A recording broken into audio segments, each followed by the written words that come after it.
Season కాని సీజన్లో చింత చిగురండి. మొక్క చనిపోయిందేమో అనుకున్నాను. మొత్తం ఆకులు రాలిపోయి ఎండిపోయినట్టు కనిపించింది. ఒక 4 రోజుల్లో మొత్తం చిగురు వచ్చిందండి. చక్కగా చింత చిగురు. మీతో ఈ ఆనందాన్ని షేర్ చేసుకోవాలని వీడియో తీస్తున్నాను అనమాట. ఎంత బాగుందో చూసారా. ఇదంతా తీసేస్తారు. మళ్ళీ 2 డేస్లో వచ్చేస్తుందండి. ఇంట్లో ఇలా మొక్క పెట్టుకోవడం ఇదో బెనిఫిట్ అండి. పెద్ద మొక్కల నుంచి మనం తేలేం కాబట్టి ఇలా కుండీల్లో ఉండే చింత చిగురు చక్కగా పెంచుకోవచ్చు. మనకి ఎప్పుడు కావాలితే అప్పుడు కదా. ఏమంటారు?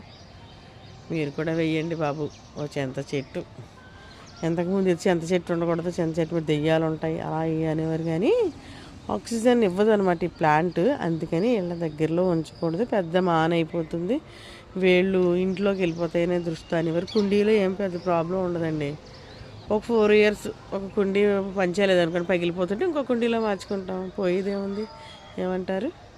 మీరు కూడా వేస్తారు కదా, వేయండి. ఈ అపోహలన్నీ మానేసి వేసుకోండి శుభ్రంగా. ఓకేనా? ఉంటాను. నచ్చితే లైక్ చేయండి, అలాగే షేర్ చేయండి. కొత్త వాళ్ళైతే సబ్స్క్రైబ్ చేసుకోండి ప్లీజ్.